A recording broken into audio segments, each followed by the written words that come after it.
You ready? I was born ready.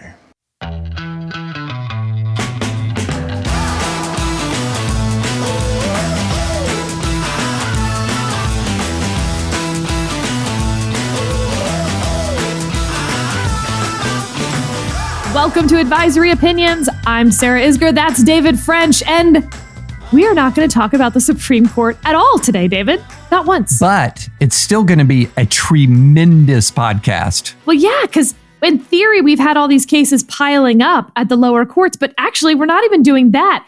Just in the last week, we've had some really interesting, important cases to discuss. So we're going to start with the lawsuit of Twitter's parent company suing Wachtell Lipton for a whole lot of money related to the sale of Twitter. Then we're going to move on to a district court's finding about social media companies, the Biden administration, state actors, the First Amendment. It's going to be spicy. Then we'll talk about Tennessee's gender-affirming care law that was enjoined at the district court level. Well, the Sixth Circuit said no, dog, to that one. And finally, an interesting Fifth Circuit case going en banc that I just really wanted David's read about. What happens when a student is being bullied in school over his conservative beliefs? We'll see. All right, David, we're going to start with Twitter. And it's important at this point to lay out that we have this complaint from Twitter's parent company, and that's really all we have. And normally we don't talk about cases in this posture because we've only got one side's version of events, and that can be misleading. It can be wrong. There can be like a smoking gun ace in the hole that the other side has. And I have to tell you right at the outset, I'm very concerned that that's exactly what's going to happen in this case. But nevertheless, I think we should talk about it. So remember when Elon Musk goes to buy Twitter? They come up, they agree, everything's fine. And then Elon Musk tries to pull out. So Twitter hires Wachtell Lipton to basically force performance by Elon Musk, which they do.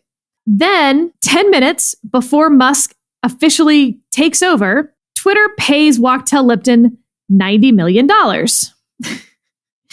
If that sounds like a lot of money, it's not actually. This is, I don't want to say standard, but basically this is how mergers and acquisitions works, where like the lawyer fees are this rounding error for the whole deal. And yet it's just enormous sums of money. So enormous, in fact, that it represents, again, according to the complaint, 10% of Wachtell's entire income for the year. Whew. Okay, other things from the complaint that you learned is that of that $90 million that they earned, $72 million is a success fee. Okay, it's about 6x what their billable hours were. Again, you can contract for anything you want, right? But at least again, according to the complaint, there's some problems here. One, of the billable hours that were billed, they're claiming that there's no actual description, like that one associate billed $1 million in the description. Their time ledger is analysis, and another one is strategy. And then for two of the partners who billed $2 million apiece, there's none at all. All right, that's pretty funny.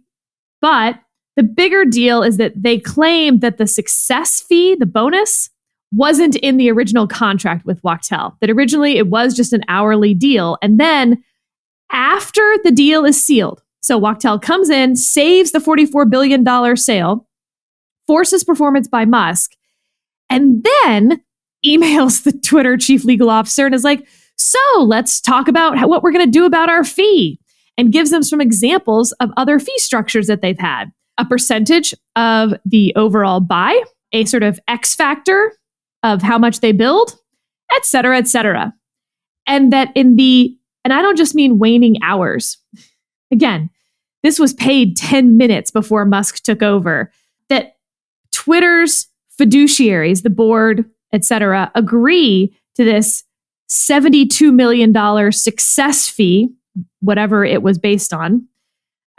Basically, when they were no longer acting in the fiduciary interest of Twitter, they believed at that point that they were going to be fired, which they were, again, shortly after those 10 minutes expired, and that Wachtell violated its fiduciary duties to its client by not mentioning that under California law, any success fees have to be written and they have to be at the front end, not the back end of negotiated at the back end of a deal. Okay, so David, let me tell you my priors. Okay. 1, Elon Musk has filed a number of silly lawsuits in his career. And so generally, I am pretty side-eye about Elon Musk-attached lawsuits. 2, on its face, this seems to have some merit. This will be a contracts dispute. It'll be pretty controlled by existing law, I think, for the most part. This is not unusual for Wachtell. Just again, the amount I'm talking about here. And I don't even think the methods are particularly unusual for Wachtell. But that doesn't mean that it's kosher. 3, I think Wachtell's answer probably, if I'm just guessing, is going to be pretty damning to this whole thing. Like they're going to have this pretty locked down, but maybe they got sloppy and I'm wrong. Well, so there's so much here that I think is interesting, which is why we're leading off the podcast with it. One is, I think some people might be wondering, why would Twitter want to force the sale? Like, was this a hostile takeover? Is this something where they could have fended off Elon Musk if they wanted to? But you have to remember is that Elon Musk was buying Twitter for $44 billion, more than it was worth. So there are a lot of reasons to force that sale. If you're in Twitter to make money, if you have an ownership share in Twitter to make money, this was your payday. And it was a bigger payday, arguably, than the market would ordinarily bear. So there were a lot of incentives, if you're just in Twitter to make money, to force Elon to buy Twitter. So if that's the circumstance where you have a giant pile of money waiting out there to be spent for Twitter, and Elon is recalcitrant, is unwilling to spend it, it's worth a crap ton of money to you to force that sale. And that 90 million, you're right, it's a rounding error in the larger sale. It's not a rounding error to Wachtell Lipton. It's a big chunk of change to Wachtell Lipton, but it's a rounding error in the whole sale. And so Wachtell Lipton could basically come back and say, okay, wait a minute, let's be real here. If you're trying to, our work earned these guys a giant payday, just giant. And the fact that we get a premium from that, let's just put this quote unquote premium in perspective. If we were plaintiffs' attorneys and we had just won a $44 billion jury award and we were on contingency, we might be getting $16 billion out of that. So the fact that we're getting 90 million for forcing 44 billion in compensation to flow to Twitter is a bargain. It's a bargain. And so I think just on sort of the fiduciary elements of it, I'm not sure that Twitter is going to win here. However, under the California law elements, I'm much more interested. That's interesting. That's fascinating. Did they pull a fast one just as far as the actual legal requirements for bonus success fees, et cetera? That's more interesting to me. But again, Sarah, you said something really key up front. And we have covered complaints before, and we always give the same caveat that this is one side of the story. It would surprise me if Wachtell had not locked this down in some way. We're not dealing with amateur hour here when we're dealing with Wachtell. Like the opposite. That's not to say they're infallible, that they don't make mistakes. Every giant firm has a history of mistakes that they've made. It's just that the likelihood that this was not locked down still seems to me relatively low, and I look forward to seeing the response. I mean, this is literally what Wachtell does.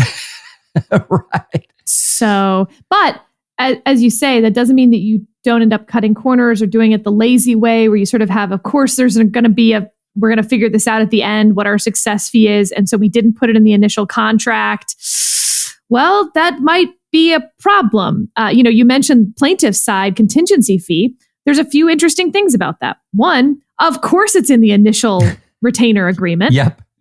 And 2, the way contingency fees generally work, even if there's, it's not a pure contingency fee, it's sort of an hourly plus success bonus contingency fee arrangement. Part of that is because the law firm itself then takes on some of the risk. And so your hourly fee may be reduced, or it may have caps on it, things like that. But here it appears Wachtell was charging their full freight. And then there's a success fee that they were going to figure out at the end. again, I'm guessing that Wachtell's like, yep, that's exactly how it works. Thanks for coming to my TED Talk. But in that sense, it's very different than a normal contingency fee arrangement. And the only thing I'd note about California law is clearly the purpose is not to help the Twitters and Wachtells of the world figure out their contracts. Right. It's actually very much because of contingency fee, personal injury side where one party is more sophisticated than the other.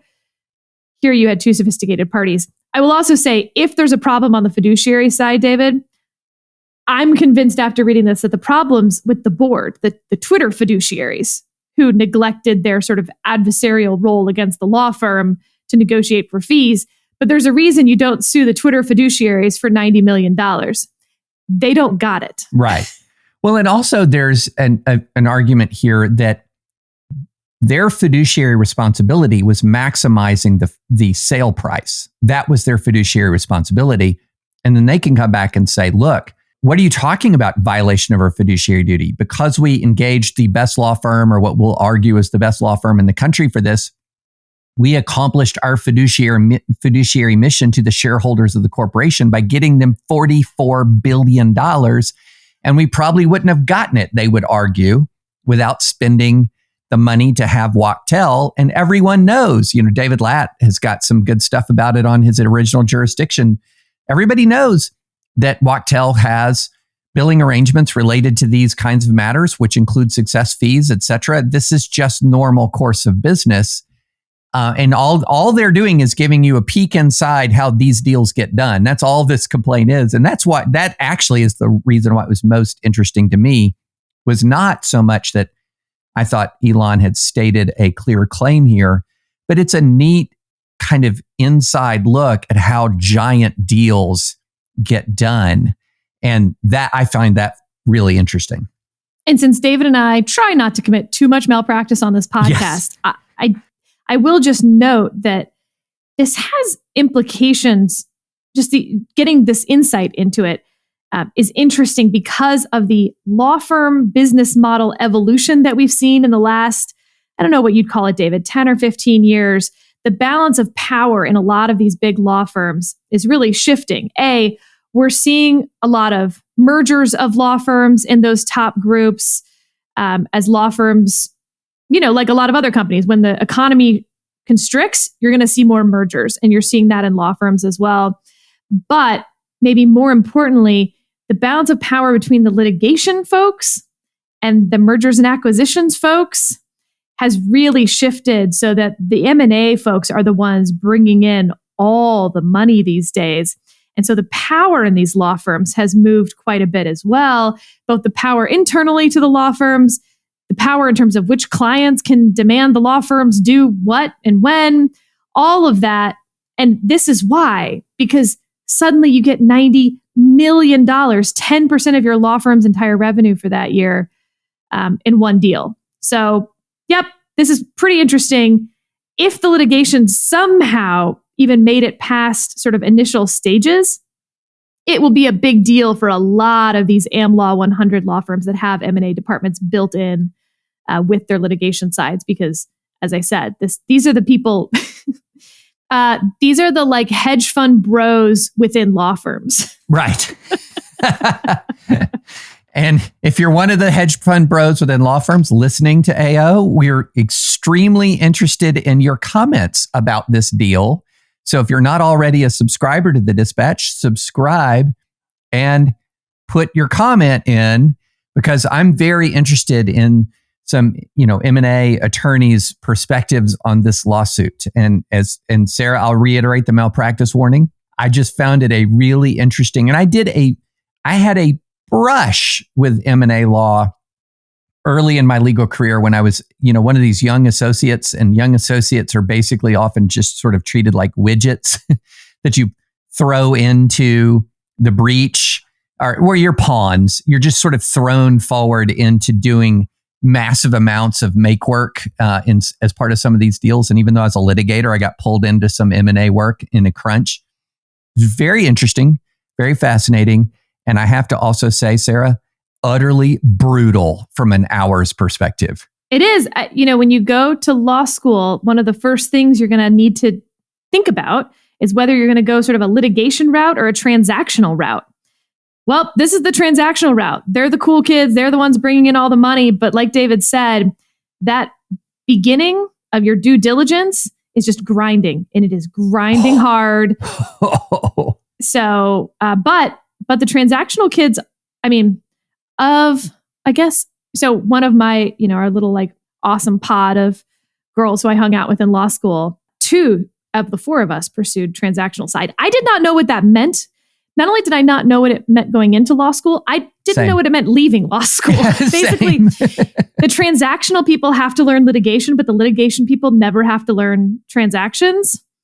But they were always much cooler than I was. They remain much cooler than I am. So, just think about that as you're going to law school. So I would say there are some upsides and downsides of transactional. One of the downsides is say goodbye to your end of year holiday. There's an awful lot of deals that are where people are racing to get done before the new year.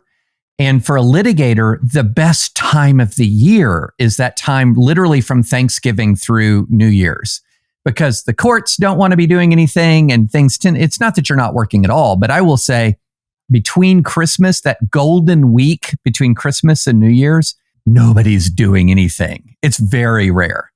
Except if the Supreme Court accepts your emergency petition for oral argument on the vaccine mandate case in a blizzard in the middle of a pandemic where you have to shut down your whole house and your wife has to take off that golden hour week to just focus on childcare so that you can prepare for the oral argument. Just hypothetically.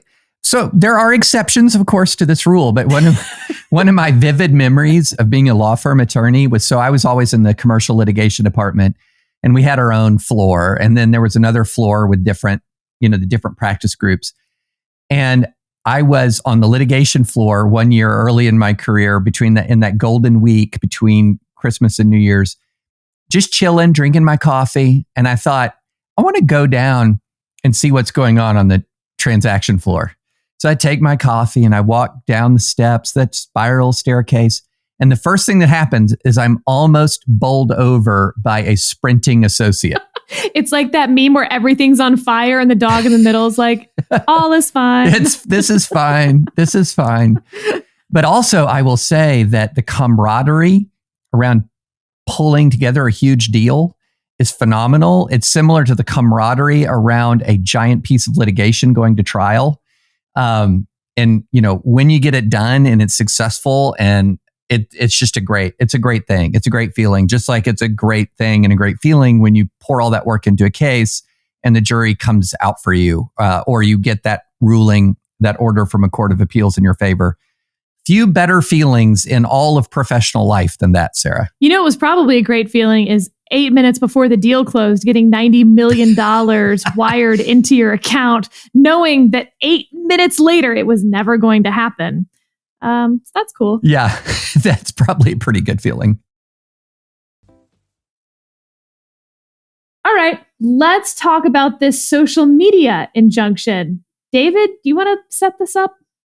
Yeah. Can I just begin by saying, wow. So essentially what happened is you had a case brought in Louisiana, and this is a case brought in the Western District of Louisiana, Monroe Division. Of course, the logical case, the Silicon Valley of the Deep South, Sarah. Well, this is one part we're going to have to talk about, right? When you file litigation in these one-horse towns, both sides do this because they basically know what judge they're going to get. And we've talked about this before. It is a problem. Everyone bemoans it when their side loses, and it's a problem. It's a problem across the board. It's a problem that's actually really easy to fix. And yet here we are. It's still a problem. It's a problem. So one of the fastest ways to lose credibility with me in discussing this case is if you act indignant that there was forum shopping here. Like, come on, guys. And look, as you said, both sides do it. There's a reason why you saw a bunch of injunctions against the Trump administration coming out of the Northern District of California. There are reasons why you had a bunch of injunctions against the Obama administration coming out of various courtrooms in South Texas. Come on, guys, this is what happens here. But An injunction entered in forum shopping is still an injunction. So, we need to talk about it. And so basically what has occurred is a number of plaintiffs sued the Biden administration.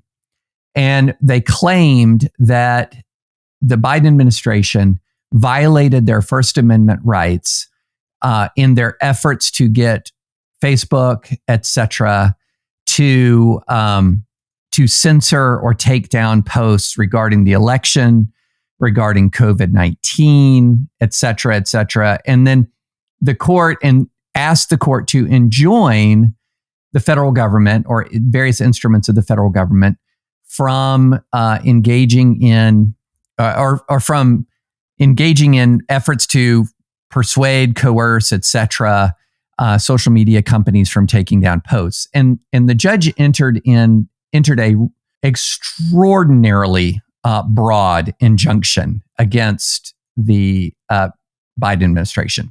How broad, you ask? I think Politico called it sweeping. Sarah, can sweeping be an understatement? It was in this case. It was in this case. So essentially what the judge did is he ordered the HHS, the National Institute of Allergy and Infectious Diseases, the Surgeon General, the Centers for Disease Control, the Census Bureau, the FBI, and the United States Department of Justice, multiple members of the Executive Office of the President from engaging in any efforts to, and I only hit part of this, the U.S. Department of State, you name it, from taking the following actions: meeting with social media companies for the purpose of urging, encouraging, pressuring, or inducing in any manner the removal, deletion, suppression, or reduction of content containing protected free speech, specifically flagging content or posts on social media and forwarding to social media companies, urging, encouraging, pressuring, or inducing, etc. And this is essentially enjoining virtually every meaningful branch of the government from contacting social media companies and asking them, encouraging them in any way to take down content that would be protected by the First Amendment.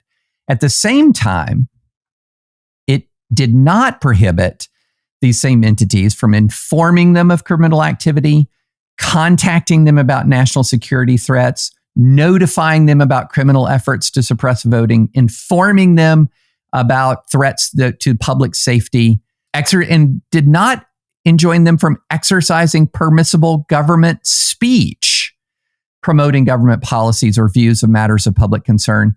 So it's actually a lot more of a mess, Sarah, of an injunction than people were saying, because on the one hand, it was enjoining encouraging of taking down posts. And on the other hand, it's trying to not enjoin, quote, government speech or informing these social media companies. And so it's both more and less inclusive than kind of the media reports said. And so it's more inclusive in that it's ridiculously sweeping. It's less inclusive in that it has these carve-out caveats that quite honestly create real confusion. Sarah, your eyes are lighting up. You've got something to say. So the Biden administration, the Department of Justice, already filed its motion. Yeah. Which went something like this: your injunction is internally contradictory. Can you please stay it while we figure this out, or at least clarify it? This will be going to the Fifth Circuit. Toot sweet on some of those injunctions. You can't say on the one hand, nothing in this injunction limits the government's free speech rights, but also all of these things. Yeah, it's wild. It's wild. That's not how it works. You don't get to say, my injunction touches everything that's constitutional. You go figure that out. It's crazy. That would be fun, though, if you could do that. I'm enjoining you from doing everything that's not constitutionally allowed. Well, this is actually something, I'm so glad you raised that, because this is actually something I dealt with a lot in my legal practice, which was in the university speech code context. They would say, we're saying you cannot do A, B, C, D, E, F, and G. And then it would have a savings clause along the lines. And of course, none of this should be interpreted to prevent constitutionally protected speech. A college freshman isn't going to read this and know that they have full free speech rights. They're going to read it and think, everything that they've outlined is not constitutionally protected speech. And therefore, I'm going to refrain from engaging in that discourse. But yeah, the injunction was a mess just on its own terms. And then the actual court opinion, the ruling, this very, very long ruling, was also a mess. And why was it a mess? It conflated a bunch of stuff that was clearly permissible under current case law with borderline stuff, or stuff that I raise my own eyes at and say, ooh, I think that crossed the line of coercion, and it conflated it all into one big thing. And I think that was just fundamentally confusing about the opinion, and also fundamentally flawed about the opinion. And it might be worth a very brief refresher to people on what the sort of the legal standard is here. And the best way to describe it is that the law protects, under current law, the ability of government officials to try to convince private parties to take action. It prohibits attempting to coerce private parties to take action to suppress constitutionally protected speech. And what's the line between convincing and coercing? And it's not super clear. I wrote a piece about it in 2022 in the Dispatch that we can put in to show notes. But there's a lot of need for clarification in this area of law. But let me just say, the existing circuit court authority from the Second Circuit to the Ninth Circuit gives government officials far more latitude than this district court judge gave them. So this district court opinion is an outlier to a pretty, it's a clear outlier. But that is not to say that the district court didn't uncover or discuss some things that were genuinely concerning. At least that's my perspective, Sarah. So I'm glad you mentioned the conflation point, because to me, what this opinion sort of read was, someone threw a bunch of spaghetti against the wall and the judge was like, oh my God, there's a big mess on the wall. That's not really how this works. You have to actually point to individual pieces of spaghetti and say, this piece of spaghetti is a problem and this piece of spaghetti is a problem. You don't just get to say the wall looks like a mess, so I'm enjoining all of it. Because each piece of spaghetti has its own flavor. Okay, my metaphor has fallen apart. But the point is, this looked to me a little bit like the Fox News litigation, where the judge was like, well, if you take everything all together, there's definitely some defamation here. And it's like, no, it matters who said it. Was it the guest who said it? Was it this individual line? Like, you've got to parse this all out. The law is actually pretty specific on this stuff. But I will also agree with you, David, that specifically the White House digital director, whose name is Rob Flaherty, they followed down some of his specific email correspondence. And this guy is not a lawyer, but he's in a lot of contact with the social media companies for obvious reasons. He's the digital director for the White House. He might have benefited from a lawyer reading some of this stuff. It wasn't great. No, there's some stuff in some of that correspondence that I don't know if the circuit court will find it to be coercion, but my assessment is a healthy First Amendment jurisprudence would find it to be coercive. In much the same way that I recognize why the Second Circuit, and we talked about this case before, the NRA case, where there was a guidance letter put out by the New York State Comptroller advising banking entities that it regulated about reputational risks to doing business with the NRA. And to me, that crossed a line. The Second Circuit disagreed, sort of showing how much deference that does exist when it comes to government convincing. But there were a number of elements in here where I thought that crosses a line. And then a whole bunch where I was thinking, wait a minute, Judge, a lot of this is just informing social media companies about posts that violate their own social media guideline, their own moderation policy. And that's not going to be coercion. If the policy was created by the social media company and the government is notifying the social media company of applying a complaint procedure that anyone can use, then you are not, this is not coercion. This is not going, under any existing case law, this would not be coercion. So it's a giant mess, Sarah. And I think, so let me phrase this as a question to you, David, because I want to walk through some of the statements that I think you and I are flagging as like statements. But before I do that, so you just said, for instance, trying to convince someone to follow their own policies, for instance, and you're coming from the government, that's fine. Where that line between convince and coerce is what we're going to try to discern here legally. The fact that then the White House is run by one party and that they're going to try to convince the social media companies to follow their own policies, it's not then surprising that the things they're flagging are going to be all on one side of the spectrum. They're not going to be flagging their own side and trying to convince them to take down liberal speech. And so I did find it also odd that the judge in the second paragraph of this opinion says something like, it's notable that it's all conservative speech being taken down. I'm like, notable maybe, but actually expected and legally irrelevant because it's exactly what we'd expect to happen if they were trying to convince the social media companies to do something. Okay, so I want to read a few of these, David. Cannot stress the degree to which this needs to be resolved immediately. Please remove this account immediately. Now, this one to me, and again, I'm going to pick out a handful of these, not all of them. This opinion's 155 pages long. That one to me probably falls on the convince side, in part because as they note, I'm going to get the exact number wrong, but it was something like the White House was successful 50% of the time at their requests being met. 50% sure sounds more like convince than coerce to me.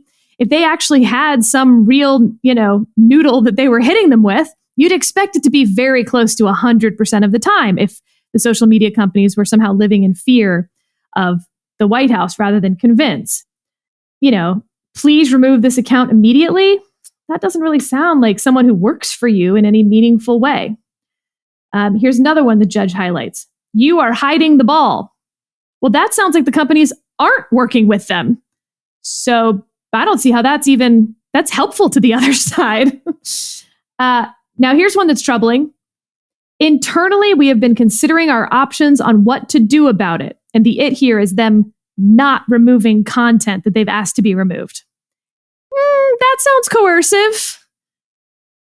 A lawyer might have wanted to look at that before their head of digital media sent that to a social media company when trying to convince the social media company to take down stuff. Okie doke. Here's another one.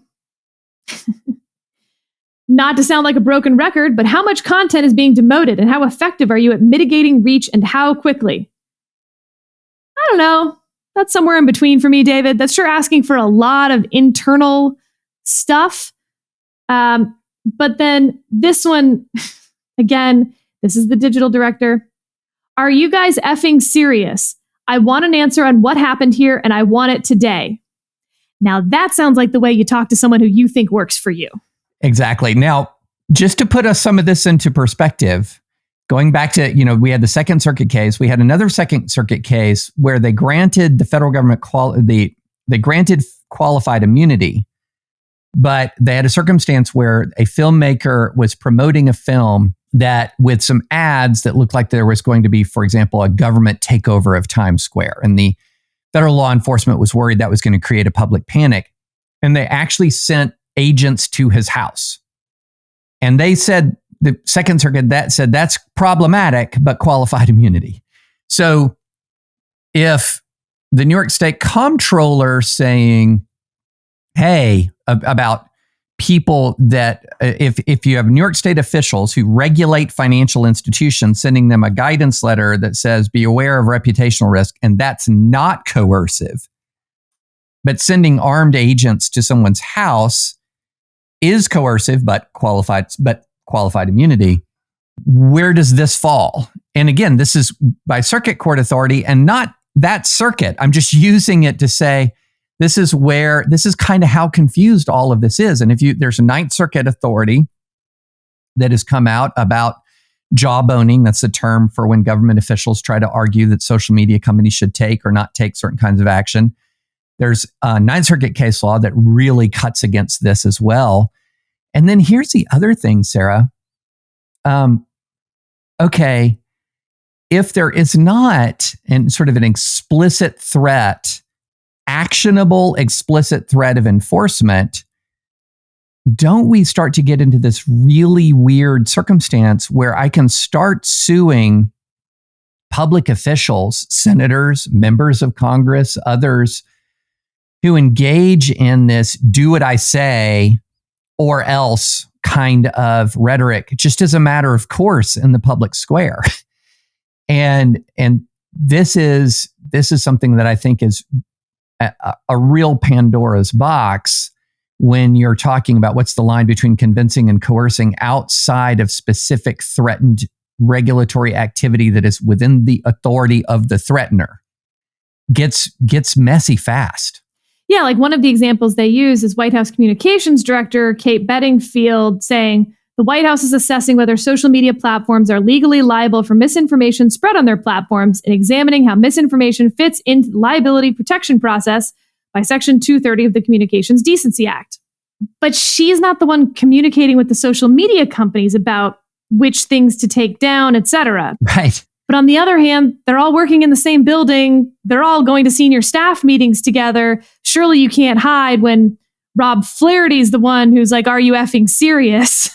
And Kate's the one going out there and saying, well, we're looking at various regulations. So that's where it's going to get really, I think, quite messy.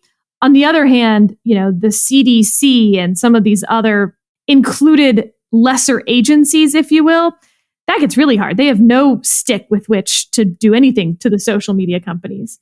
None at all. And also let's bear in mind that this communication is occurring to some of the most powerful corporate entities in the world with nearly infinity legal resources to resist. And then in fact did resist quite often, did in fact not comply with federal government demands quite often. And so, that again, when you're talking about, say, threats to Section 230, I don't think that's going to count as coercion because nobody who is making the threat had the capacity to carry it out. Even though the executive branch can't revoke Section 230 on its own.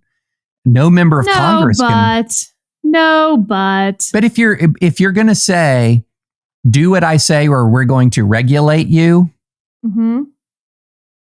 Oh my gosh, Sarah, think of the Pandora's box there. I know. But at the same time, it doesn't work for me to say simply, well, the president alone can't revoke your Section 230 protection. Yeah, I know.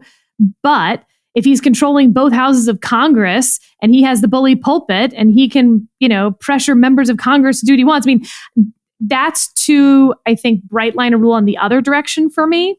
It's going to be somewhere in between. Which is the problem with all of this. The line between convince and coerce is going to be really messy. The line between the ability to regulate as retaliation is not going to be as clean cut as like, well, this member of Congress acting alone can't do it. Yeah, but is it Mitch McConnell? Yeah, right. But I think that I think threatening legislation as a response to a corporation it's got to be okay. My gosh. It's got to be okay, but you do have to see it in the context of then what they're saying to the social media companies. Mm-hmm. When they're saying, if you don't do what we want, we're having a meeting later today where we're going to decide what we can do then to get you to, to make you do it. Things like that. Like, well, then Kate Bedingfield's statement comes into a different light. And it's not, well, on the one hand, you're talking to them, and on the other hand, you're proposing legislation. It's the tying the two together. That's what makes it coercive. So here's an example, because again, this is something that people don't think through very much.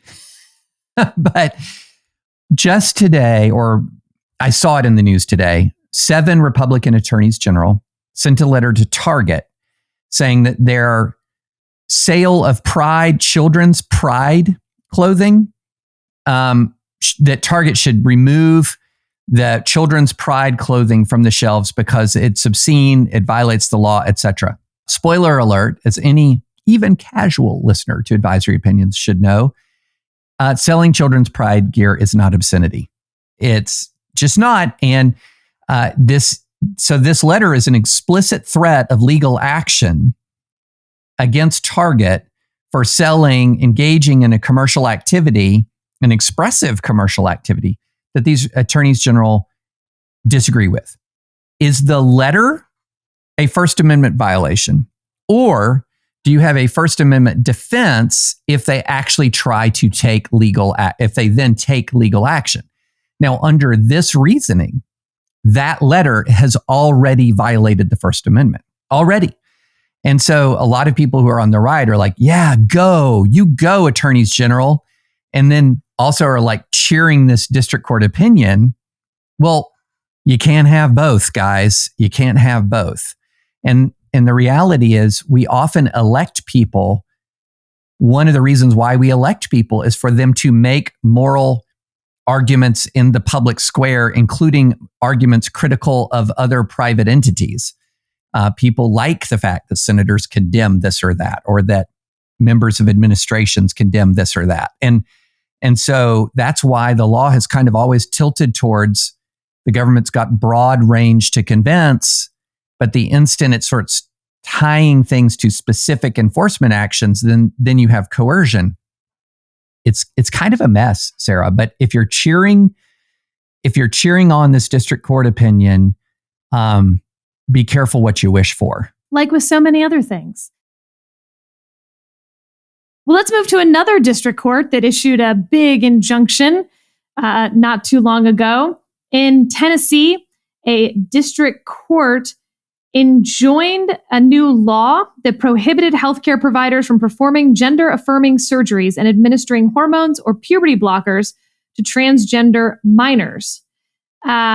After determining that the law likely violated the equal protection and due process clauses, facially enjoined law enforcement as to hormones and puberty blockers and applied the injunction to all people in the state. Tennessee appealed. The Sixth Circuit, with Chief Judge Sutton writing, Judge Thapar joining, and an interesting concurrence in dissent from Judge White, stayed the facial injunction. And David, there were two parts to this. One, let's assume the injunction is good. How big should the injunction be? Should it apply only to the 9 parties? Or should it be a facial injunction, meaning it's statewide? That was actually where all 3 judges agreed that this was not warranting a statewide injunction. I found that conversation fascinating, and I want to make sure we spend a little bit of time on it because 10 years ago, I don't think this would have even been part of the conversation. Facial injunctions were just flying by left and right. And now people seem to see that this is not going very well. And the second part, of course, is on the merits. Does a law that prohibits the administering of hormones and puberty blockers to transgender minors violate the equal protection and due process clauses? So, David, go. Okay, let's walk through this 1, 2, and 3. 1, I started reading the opinion before I looked at who wrote it. And as soon as we got to the injunction part, I pinged, I bet our friend Judge Sutton wrote this, and I scrolled right back up, and sure enough, there was Judge Sutton, friend of the pod, past guest of the podcast, writing this. And if folks remember, Judge Sutton has long had thoughts about the breadth of injunctions that are very interesting. So this is completely consistent with this sort of idea that, injunctions should be narrower by default rather than broader. And then the ability of individuals in the absence of class action status to sort of create sweeping legal rules through injunctions should be limited. So I thought that discussion was interesting. And then also, I want to highlight 2 parts of the majority of Judge Sutton's opinion that I think are both the strongest and the weakest argument that advocates of quote unquote gender affirming care have.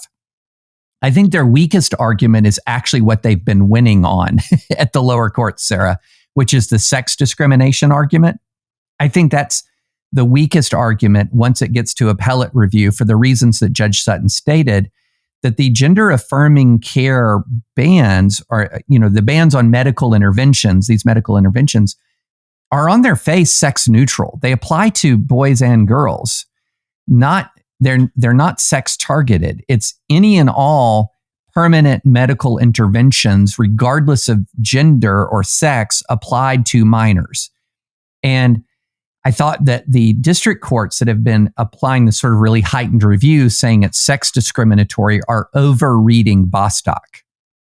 And so I find the sex discrimination argument to be less convincing. The stronger argument, I think, is the parental rights argument, which essentially says, look, I mean, we have the ultimate call on deciding what medical treatment our children should receive. And when you're talking about medical treatments, especially when you're dealing with medical treatments that are within the mainstream of American medicine, that's our call as parents. To which Judge Sutton says, wait, hold on. Yes, sure. There is, and the Sixth Circuit has recognized a parental right to direct the medical care of children, but that's not going to apply to experimental medication that's not FDA approved.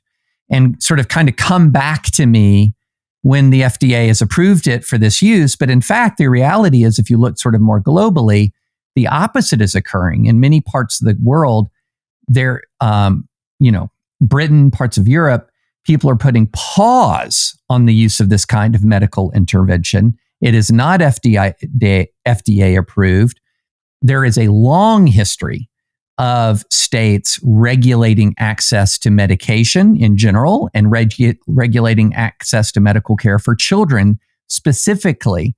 All of that is part of a long history in the United States of America, and that parental right to control and direct the upbringing of your children doesn't include a parental right to demand an experimental medical treatment.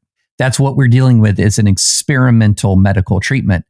And so I thought that he dealt with both what I see as the weaker case and the stronger case pretty well, and by putting them within a larger context. And if you think of it like this, if this is non-FDA approved and it is experimental, which is true on both counts, then traditionally parent rights do not include a right to demand certainly there's a right to demand, but not a right to receive medical treatment that is experimental and not approved for use in, for that specific treatment you're seeking.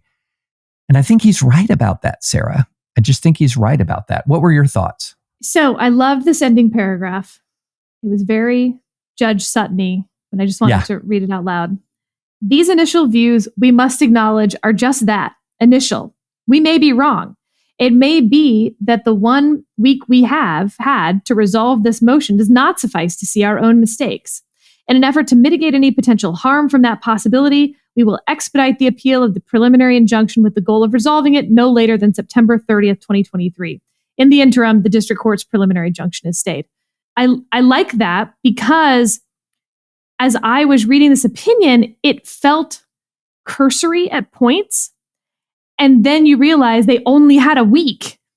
And so, whereas a conversation of Glucksberg, for instance, or the Abigail Alliance case, I wanted pages. It's like a paragraph. And I was like, that's not very Judge Sutton-y. Why am I only getting a couple sentences on why Glucksberg applies here and things like that? Oh, because this was super duper expedited. And in that light, I think it's a really great opinion and shows you both, right? It shows you why we want to expedite these opinions to get a quick resolution from an appellate court, but also the limitations of doing that. When we think about the Supreme Court's emergency docket, I think this opinion is really helpful. You're going to get a quick treatment on a whole lot of areas. As you said, David, like you can parse, all of these arguments a few different ways, the equal protection side, the parental rights side, the FDA approval side, and if those are relevant, why they're relevant, how they're relevant, where the case law is on them. So I felt like it hit everything, but it just did it really quickly.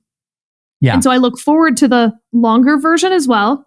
But I think the Glucksberg case is worth a hot second on this podcast to talk about. So Harold Glucksberg claimed that Washington state's ban on physician-assisted suicide violated his patient's due process rights. The Supreme Court held that the Constitution did not bestow an affirmative right to physician assistance in committing suicide. The state could prohibit individuals from receiving care they wanted and their physicians wished to provide, all despite the personal and profound liberty interests at stake. As in that case, so in this one, indeed more so in this one. There's little reason to think that a parent's rights to make decisions for a child sweeps more broadly than an adult's rights to make decisions for herself. All told, the plaintiff's efforts to expand our substantive due process precedents to this new area are unlikely to succeed. I think that's right. I think also there's, several times throughout here where it talks about the fact that, look, the fact that there's a bunch of medical professionals who want to do this is relevant but not dispositive. And there's a lot of who gets to decide, which is, a Judge Sutton special that we've talked about with him on this podcast. In an area that is new, politically fraught, not FDA approved, which would perhaps bring in some sort of national preemption issues here. Yeah. And the equal protection claim, as you said, David, let's put that off the table for a moment, because I think you're right. Bostock just doesn't say that. Trans identity has never been a protected class before, so you'd have to recognize a new protected class. There's all sorts of problems on the equal protection side. So just on this due process side, okay, given all of that, who gets to decide? And I think you're right. The parental rights side is the strongest one. But of course, states have a police power in banning all sorts of things. And again, I'm not comparing the two in terms of their morality or anything else, but rather just the police power of the state. The state can say that parents can't give their kids certain controlled substances, even if it's for off-label use, which is what this is. Meth. Let's say your kid really needs help waking up in the morning. The state can say you can't give your kid meth. That's not a parental rights problem. No one would think that it was. Now, here we're talking about something much more fraught, much more in line with, again, doctors and parents wanting to pursue a path of treatment for a child and the state coming in and saying, no, you can't do that. So it's very different in that sense. But we're talking again about okay, but does the police power of the state extend to that? Do we want all the states getting to sort of work through that democratic process, messy as it may be, to make that decision, and then let people vote for a little while, experiment with this, have our laboratories of democracy? Or, as Judge Sutton talks about, do you constitutionalize a question right at the beginning of it reaching people? And I think that's what he's most concerned about, is this idea of constitutionalizing too much too quickly. Yeah, I'm really interested in, again, I could be wrong about this. At the end of the day, the Supreme Court could decide this on sex discrimination grounds. So I could be completely wrong about this, but I do think that what is going to be really, really interesting over time is going to be the parents' rights aspect to this. Because right now, when we're dealing with non-FDA approved experimental treatments, it strikes me that Judge Sutton's right about that. And it would surprise me if the court reversed itself on a more full hearing here. But what happens if the FDA approves? Then all of a sudden you're changing things quite a bit, because would you want to say to parents that there's now a legal doctrine that my state can decide that FDA approved treatments for children are not permitted in this state, and that parents in this state do not have access to the FDA approved treatments that parents in other states have access to? Ooh, that's going to get rough, Sarah. That's going to really get rough. But then here's the other thing. As these European countries have put pause on this, and as multiple American states have put pause on this, I don't think it's a foregone conclusion that FDA approval's in the offing here. I don't think that's a foregone conclusion. So there's a way in which this could actually end up working itself out by the operation of, continued scientific analysis of the issue. But as of right now, I think if the law says this, no, parent, you do not have a right for your child to receive non-FDA approved experimental treatments. You don't have a constitutional right to that. But if you do receive that treatment legally in another jurisdiction, you have a constitutional right to still keep your family together. In other words, a state that bans this treatment couldn't separate mother and child if they go to a neighboring state and receive it. I think that that's generally where the law is going to shake out and where the law probably should shake out, in my view. A few notes on the equal protection, because the dissent actually would find only on the equal protection issue. The dissent says, Tennessee's law likely discriminates against plaintiffs on the basis of sex in violation of the Equal Protection Clause, thus triggering intermediate scrutiny. Although the state argues that the act applies equally to males and females, the law discriminates based on sex because medical procedures that are permitted for a minor of one sex are prohibited for a minor of another sex. To illustrate, under the law, a person identified as male at birth could receive testosterone therapy to conform to a male identity, but a person identified female at birth could not. Indeed, until today, every federal court addressing similar laws reached the same conclusion, which the majority recognized as well, that there is now a circuit split on this. I think that's a little bit, I think it's a really helpful way to phrase it and parse out some of the facts here, but it's not particularly persuasive to me that a male taking testosterone is different than a female taking testosterone, because the law already included exceptions. For instance, it permits the use of these medical procedures to treat congenital defects, precocious puberty, disease, or physical injury. And it has continuing care exception, which permits a healthcare provider to continue administering a long-term treatment, say hormone therapy, that began before the act's effective date. So I guess for me, the dissent would need to explain why that wasn't already then contained in this exception of medical procedures. It's just a totally different medical procedure, even if it includes the same drug. So for instance, we're talking about an off-label use of this drug. Well, are these on-label uses? Because I think they are, in which case we're just dealing with apples and oranges. That doesn't make the equal protection claim uninteresting to me, or that the dissent shouldn't be taken very seriously on this point. It's a 2-page dissent. Again, they were doing this fast, so I'm not begrudging anyone the quickness with which they're trying to get their arguments out there. I just don't think Bostock reaches this, where they are treating the sexes the same, even if by definition you would be giving one sex a different hormone therapy than another sex. Now, here's where you could have some equal protection issues, Sarah.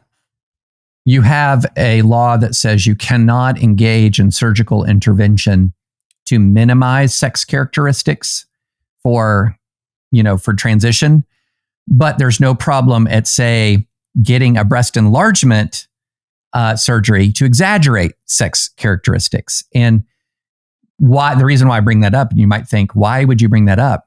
Well, the best, and this is going to be like some of this sort of this is going to be in the end is near doomism. But did you know, again, these are hard statistics to track, but I've seen statistics that breast enlargement surgeries for minor children, for girls, are 10 times more common than quote unquote gender affirming breast reduction or elimination surgeries.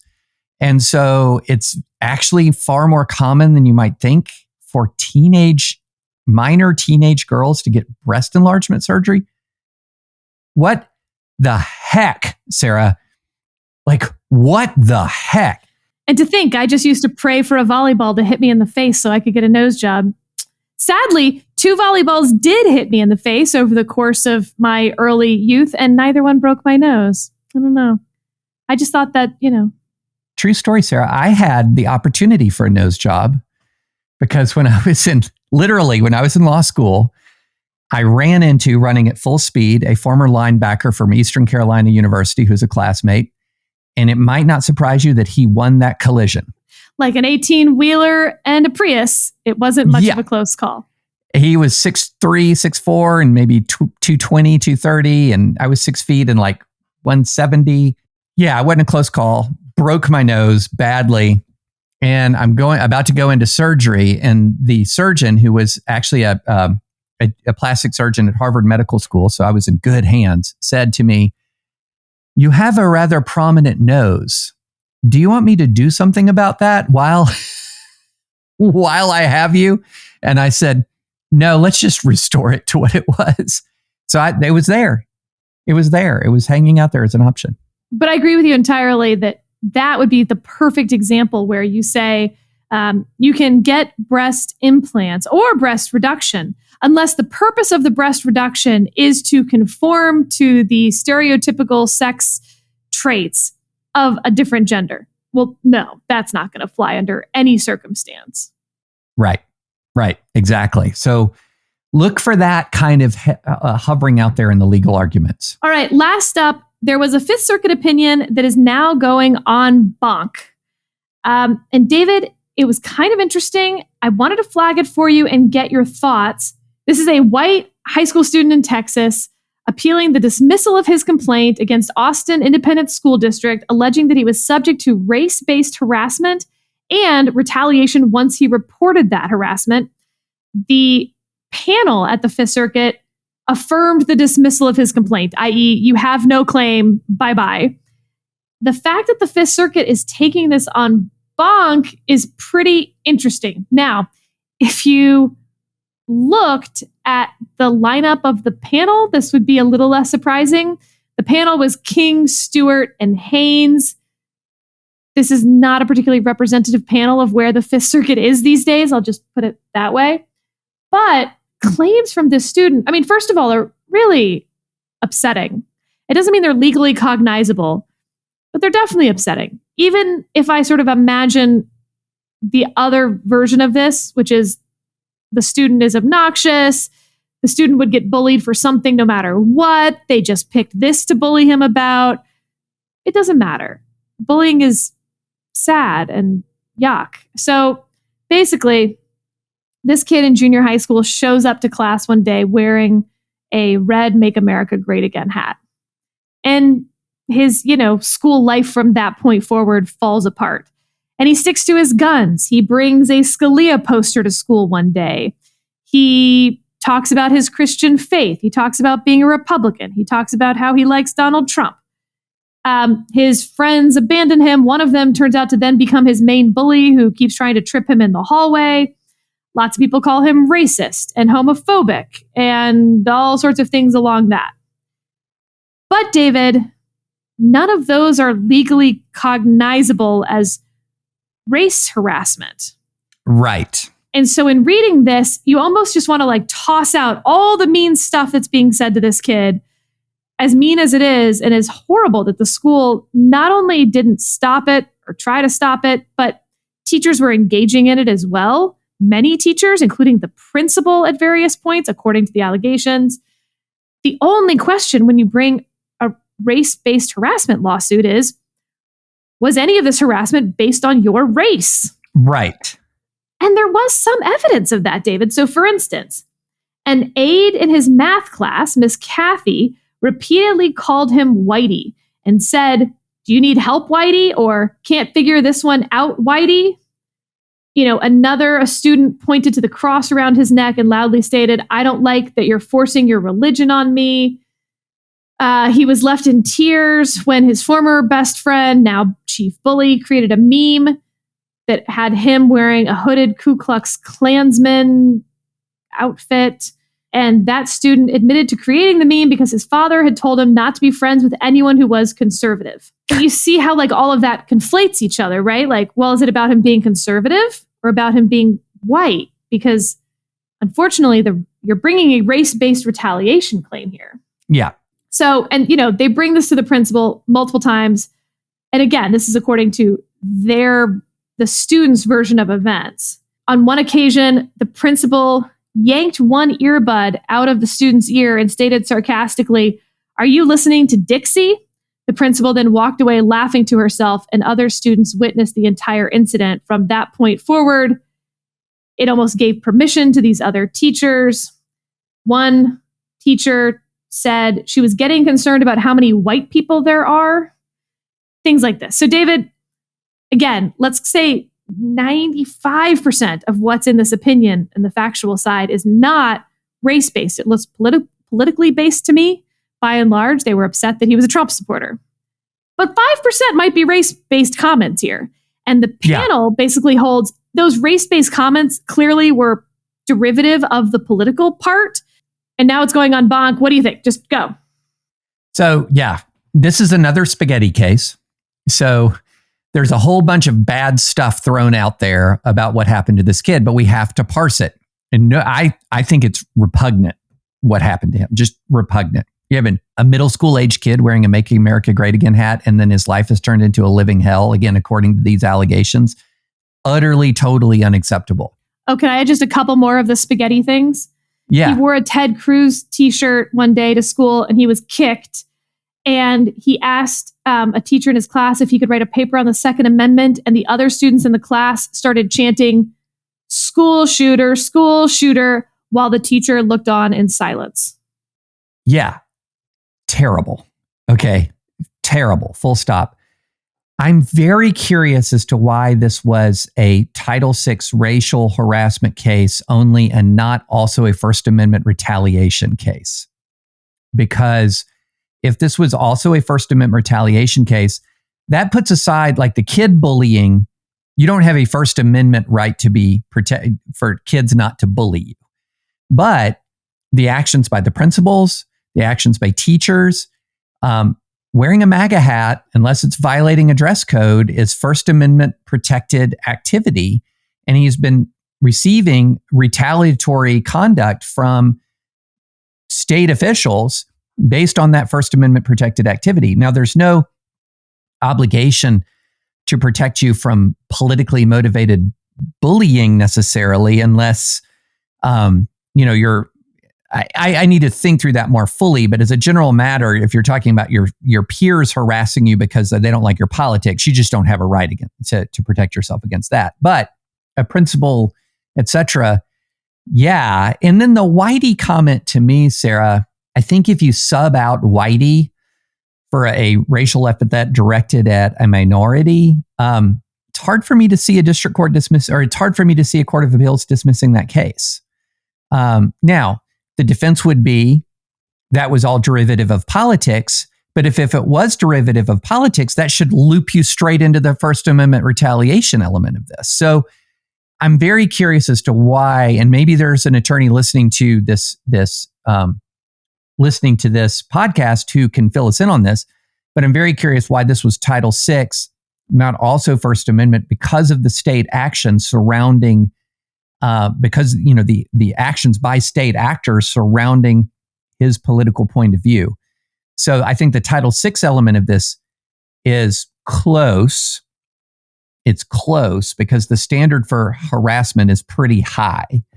But the First Amendment retaliation aspect of this, I thought, would be pretty strong. So I'm very curious about this. If I was bringing this case, I would have brought Title VI and First Amendment. That's how I would have done it. Yeah, I would like to rewrite this whole opinion, take out all, you can include in the facts, he was bullied in school for being a Trump supporter and being a Republican. That included his support for President Trump, Ted Cruz, and Antonin Scalia. Just like, fine. But none of those are at issue here today. What's at issue is race-based harassment. Here are the allegations that actually touch on one's race. Walk through those things in isolation. Then I want to separate out the difference between what students are saying to him and what teachers or administrators or state actors are saying to him. Now, it's not that it's irrelevant what the students are saying, but it's only relevant in the race-based harassment context, if the teachers are somehow encouraging, that there still has to be a state actor element, as you note, David, and the harassment has to be pervasive. There's an argument that one teacher calling him Whitey twice maybe doesn't reach that, but I totally agree with you, David. The first thing my mind went to is just imagine a teacher using the N-word twice in class. You struggling there, Whitey? That alone would probably reach a plenty pervasive harassment. Now, that is not to say that I don't see a difference between saying Whitey and a word that I'm literally not saying on this podcast. Clearly there's a difference. I'm willing to say one out loud. But nevertheless, they don't really grapple with that in this opinion. So, yeah. It would surprise me if Judge Ho doesn't write something about the First Amendment elements here. I think that's right. Yeah. It's pretty gross. I'll just say, Yeah. set aside then the legal context. This is a story of a lot of teachers, including the principal of the school, beating up on an 8th grade kid that they didn't like. I don't really care why they didn't like him. Yeah. Maybe he was just a loser and obnoxious and it had nothing to do with his politics. I'm very open to that possibility too. It's literally your job not to beat up on kids. What's wrong with you? Oh my gosh. I mean, think about the lifelong damage done to somebody in that age of facing that kind of comprehensive bullying and harassment because From adults. It's gross. It is gross. It's utterly unacceptable. And I don't care if the kid was the most obnoxious kid in the world. Suspend him for violating school rules if he violates school rules.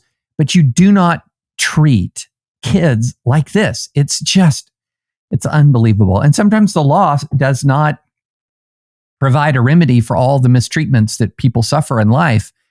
I think it's pretty clear if these allegations are remotely true that he suffered severe, grossly immoral mistreatment. The question is, was it unlawful? And I think that once you include the whitey slur, and then I keep going back. Why isn't there a First Amendment element here? Why is that not there? So I do think there's a legal claim here, but we'll find out from the en banc Fifth Circuit. It'll be an interesting oral argument, one that I'm eager to tune into. And so, David, that's our 4 top today. Love it. We did it. We did it. We got through all 4. Next up, we will have a live podcast with some summer associates at a top-tier Washington, D.C. law firm later this week. So look forward to that as we do a little Supreme Court roundup. I like when we have live audiences because I think it forces us to explain things more and explain some of our priors more.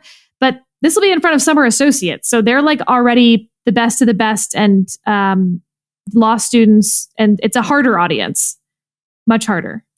It's like doing a podcast on weapon maintenance to SEAL Team 6. But we also have some great guests lined up for the rest of the month. I won't spoil it now, but we're going to do some deep dives with some really nerdy, interesting lawyers on some law topics before we get to August. So lots to do this month. And when it comes to the Supreme Court, I still want to go back on some of these cases to retouch on overbreadth in the First Amendment context. And we didn't even get to the personal jurisdiction case. I know we need to. Don't worry, we're going to do it. We just wanted to get someone qualified, frankly, to talk about how important that personal jurisdiction case will be to basically every in-house counsel in America. So don't worry, it's coming. And thank you for listening. Thank you for making this such a popular podcast while allowing us to stay weird and nerdy and happy and excited. It's a treat. And someone asked David what it's like to prepare for this, how much time it takes, what. And it's sort of like cramming for a law school exam twice a week. Yeah. But some of the classes you're just more prepared for than others. Yeah. And you're kind of trying to get notes from some of your classmates, some of which send you their notes right away. Some of which are meh, they take too long. And Slack is like our group outline. Yep. Yeah. And David Latt's in class with us. And it's a fun class. But yeah, this is the most fun podcast to prepare for by far and brings me a lot of joy. So thank you, everyone. And also, I am 31 and a half weeks and it is very pregnant. That is extra pregnant, David. I got to tell you, so pregnant, so large. It's so hot. I'm so large. I'm so uncomfortable. And this guy just kicks all day and all night long. I feel like I don't get breaks. But okay. So, Sarah, last time when the brisket was fully cooked, you missed no podcasts. Yeah, but I have mixed feelings about that because I missed no podcast, because it was June. It was mid-June. we had opinions coming out. I did not have a choice. And I mean, for myself, like I didn't want to miss. And then second, for sort of my own family mental health situation, it was in the middle of the pandemic. I wanted something to do. I'd been trapped in the house for 3 months. I wasn't getting out of the house anytime after having the baby either. So like this was my outlet. So that was for myself. It also forced, Scott to figure out where the diapers were. Though literally last night he asked me where the diapers were. Our son is 3 years old. But here was the problem. I felt like I maybe did not set the best example. And I didn't think about the example I was setting. This is not meant to be like, ooh, tough women don't take maternity leave. Like, not at all. It was very sui generis to my situation, me personally, in the middle of a pandemic, all of those things. And so then I was like, oh no, all these other people are going to be like, oh, well, that's what you're supposed to do, is not take any time off. Well, that's stupid. I get to work from home and not wear pants if I don't want to. And it's only a couple hours that we actually have to talk. The rest of it I can prepare for by reading. So it's totally different thing. So I don't know what this time's going to look like. We'll see. No, I cannot wait to meet the new brisket. It's so exciting. For those of us who are on the outside, it's all joy. And for you, you have the discomfort. We have all of the joy, and we cannot wait to meet the new baby. Brisket 1, as he is referred to. So I was like, hey, Nate, do you want to come over and like feel popcorn? He named him Popcorn. Do you want to feel popcorn kick? Love it. He goes, why is he kicking? Is he trying to get out? I was like, kind of. That's what it feels like. And then he told Popcorn, it wasn't time to get out yet. You have to keep growing. Stay. I was like, thank you. That's very helpful. Yeah. Yeah. I love the little names. Lila called Ezra Tummy Baby. Tummy Baby. Yeah. Nate is very proud to tell other people about his brother coming. But I think Nate and I probably have the same percentage of understanding of how much our lives are going to change. I don't know, like 20%. Like we sort of get about 20% of what's coming and 80% we're in the dark, both of us. So I don't think it's fair to make fun of him for not getting it, because I don't either. But it's 100% joy. Says the person not doing this. That's true. That's true. All right. With that, we will see you next time. Episode coming later this week. Live podcast. Bye.